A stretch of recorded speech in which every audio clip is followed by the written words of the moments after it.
Yo, what is going on, you guys? Welcome back to a brand new video. In today's video, we are going to be going over what if Mary Jane Watson died in the first Spider-Man movie at the hands of the Green Goblin.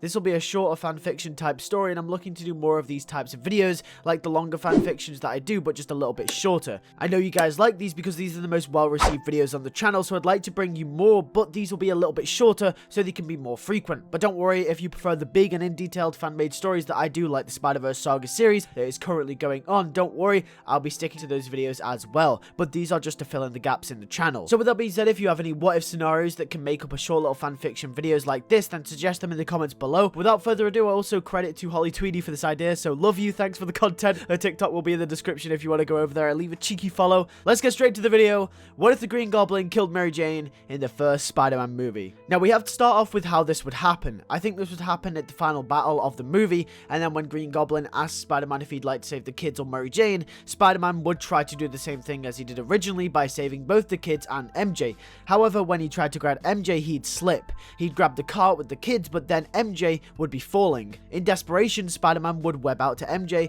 and it would catch her, but then she'd be unresponsive. Spider-Man would call out to MJ, but she wouldn't move. The boat that catches the kids would pull MJ on board and try to wake her up, but they would be unsuccessful. Spider-Man would notice something's wrong, and after an air battle with the Goblin, he lands on the boat for a quick second as the Goblin circles the bridge again. He shouts for MJ for her to wake up, but she doesn't as blood trickles out of her nose. That's right, similar to the Gwen death from the comics, MJ will have snapped her neck from the fall. Spider-Man takes off his mask and cries as the girl he loves just died right in front of him, and he couldn't do anything about it. The Goblin caused this. In a few seconds of her passing, it felt like a million. Peter, already haunted by the looming dread of death of the girl he loved. Then the Goblin swoops in and grabs Peter by the waist and slings him into the church. The final battle plays out the exact same, except for Peter is angry, and the Goblin doesn't get the upper hand like in the original movie. Peter beats him to a pulp until Norman calls for Peter to stop. He takes off his mask, and Peter screams at Norman, "How could you do this to him? To Harry? They both loved MJ." Norman says Godspeed, Spider-Man, and the glider charges at Peter, and Peter backflips over the glider and it impales Norman in the stomach like the original movie. Except this time, Peter doesn't take Norman back to the Osborn mansion. He just leaves him there in his anger. He wasn't at fault for Norman's death, but he certainly has no sympathy for him after what just happened. A couple of days go by and Peter hasn't been seen. Not at the Daily Bugle, not even Aunt May has seen him, but then it comes on the news that Norman Osborn has been found dead in a Goblin outfit by authorities, and the leading suspect for his death is none other than Spider-Man, as they have been seen fighting a couple of times and at the location of his death as well. Now, out of Peter's anger, even though he didn't kill Norman, he is being blamed for his death. Because he left him. He left Norman to rot in his own wrongdoings after killing MJ. Out of Peter's anger, he is now being blamed for the death of Norman Osborn. It's not just Harry that would have blamed him like the original movie, it's everyone. Speaking of which, Harry sees the newspaper by J. Jonah Jameson that Spider-Man killed Norman Osborn, his father, and he is furious. And the paper says that he was the infamous Green Goblin too.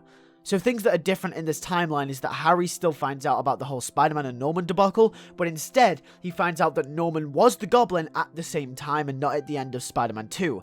And so does the entire world, and with MJ being dead, Harry is driven into frenzy. He will not stop until he finds out who Spider-Man is, and until he kills him. Cut to a couple of weeks later where they are at MJ's funeral and Harry approaches Peter. They hug each other and Harry says that Peter is all he has left. MJ is dead, Norman is dead, he only has Peter. Peter doesn't say a word, he's too upset. Harry says Spider-Man will pay for all of this, and Harry is going to do something about it. They walk off from the funeral and Peter just stands there at the grave and he cries. He can't believe he lost her. That's all he cares about. He leaves and he goes home and looks at the paper and sees that J. Jonah Jameson and the authorities have now labelled Spider-Man as a public threat. Peter thinks back to what Uncle Ben said, with great power comes great responsibility. Peter has the great power to protect the city, and that's his responsibility. So if the city views him as a criminal, the responsible thing would be to give up being Spider-Man for the safety, for the sanity of those who love him. If anyone finds out who he is, the same thing could happen again that happened to MJ. Peter gives up the suit.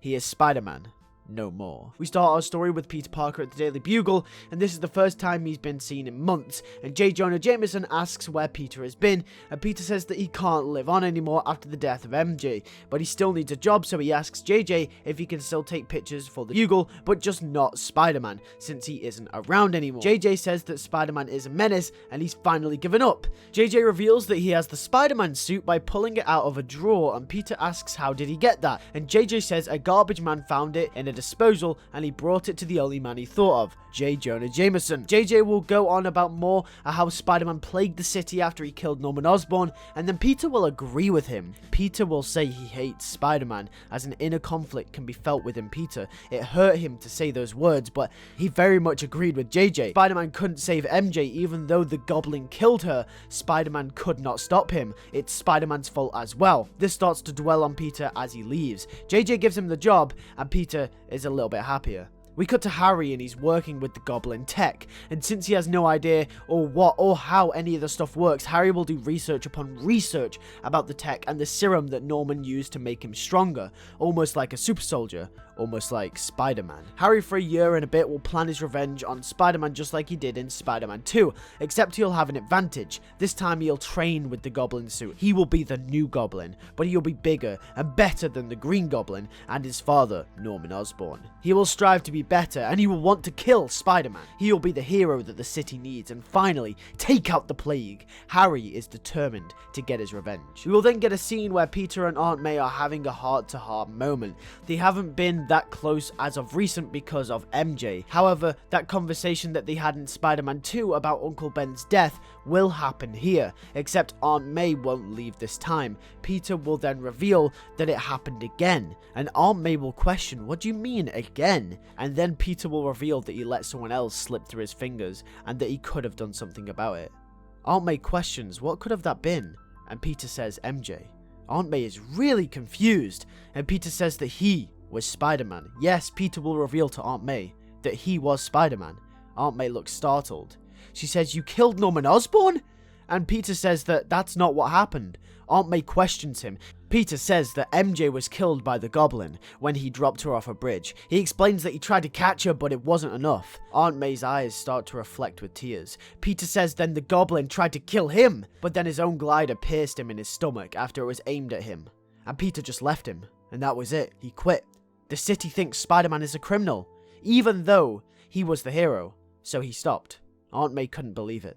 We then cut back to Harry as he approaches none other than Dr. Otto Octavius about funding his project. The thing is, while Harry wants his revenge, Harry still needs to profit for Oscorp Industries, and he wants to carry on that legacy as well. You see, as sadistic as it is, Norman's death has brought him even closer to his father now, because they share a common interest. Norman wanted to kill Spider-Man at the end of Spider-Man 1, and now Harry wants to as well. But he also wants to continue the Osborn legacy and honor his father, so he will continue the Oscorp Industries side of it as well, and will still approach Otto like he did just before the events of Spider-Man 2 about funding his project. We then cut to many months later, and around the event of Spider-Man 2 to the presentation, and JJ has ordered Peter to go and take pictures of Dr. Otto Octavius' presentation, as that's about the only interesting thing happening in the city, and he will see Harry there. Them two will catch up, and Harry will talk more about how he's still onto Spider-Man, but Peter doesn't really care. The experiment starts, and obviously like in the original movie, it goes wrong, except the difference here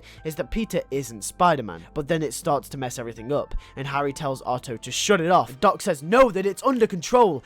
This time, it gets out of control really bad. Peter thinks he has a lapse in judgment, and he thinks to himself, he thinks that it would be irresponsible of him to not help the people now, even if they hate Spider-Man. He could stop this. He could be the one to make sure the city doesn't go up in flames. But he doesn't believe in himself. But he remembers what Uncle Ben says, so he has to. This is his responsibility. Peter remembers. Peter leaps at Ock, but Ock hits Peter across the room. Harry screams, no! And Peter gets up and runs off. And a minute later, a man in a makeshift suit and a bandana just around his mouth and his head enters the scene. Peter had turned all his clothes inside out and now is stopping Ock. He pulls the plug and the experiment switches off, and he swings away. But Peter isn't back as Spider-Man just yet though. He promises to himself that it was a one-time thing. Peter isn't fully back. He still has that very, very much inner conflict within himself. He can't bring himself to be Spider-Man again, not after what happened. But he knew that it was his responsibility to stop that. he knew it was his responsibility to save the people, just as he couldn't save MJ. And then we come back to Harry, and then he says all that he has left is Spider-Man. Doc Ock is in the hospital, and then the same scene plays out where they try and cut his arms off, and then he lashes out, kills all of the doctors, and he escapes into the night. We then cut to Peter Parker, and he picks up the newspaper to see that Doc Ock has escaped from the hospital that he was staying at, and he's on the loose. He shows it to Aunt May, and him and Aunt May have a chat. Peter says that he can't believe this is happening. Aunt May tells him that she isn't really for Peter being Spider-Man, as he could get hurt, but she also agrees with Ben in the sense that great power does come great responsibility. She tells Peter that just because he failed once before doesn't mean he'll fail every time, and that you have to learn to pick yourself up after being defeated, and she tells him that Ben would have said the same thing to him if he was still around today. Peter says that she's right, but he can't, because what if he loses someone else like he lost MJ? And Aunt May replies with, lots more people are going to get hurt and possibly die if no one stops this crazy man from blowing up the city. We cut back to Ock, and he's in his old warehouse. He needs to rebuild. He has nothing left, but he's going to need money. We cut quickly to Harry, who also sees the paper about Doc Ock getting out, but he also sees another segment that shows a blurred photo of someone Spider-Man-like at the presentation. Harry thinks this is it. Spider-Man is back, and this is his chance to take him out, but he's gonna need help. Just before Doc Ock was about to rob the bank like in the original Spider-Man 2, Harry appears at Doc Ock's warehouse and says that he needs his help. Doc says with what, and Harry says that he wants to kill Spider-Man. Harry lays all the cards on the table and says that Spider-Man killed his experiment, his lifelong dream. Spider-Man took that from you, and Doc starts to get agitated, and the arms, being violent and controlling, agree with Harry, but Ock wants something else first. Doc Ock says he'll only help Harry if he gets him more tritium to complete his experiment, and Harry agrees. Harry also believes that secretly if he uses Ock, this could be an opportunity to lead Spider-Man out as well if the experiment goes wrong again. Spider-Man will come straight out of hiding, just like he did the first time. Harry returns with the tritium, and Ock starts to rebuild his experiment. A couple of days pass, and it's all ready to go. Harry gets equipped up in his new Goblin gear and the new glider. The experiment goes live, and all magnetic things start to get pulled in the direction of the warehouse. The experiment starts to go wrong again. Peter looks outside and everything is going downhill. There are news reports and it's Doc Ock back at his experiment again. Peter remembers what Uncle Ben and now Aunt May have said to him, and it's time.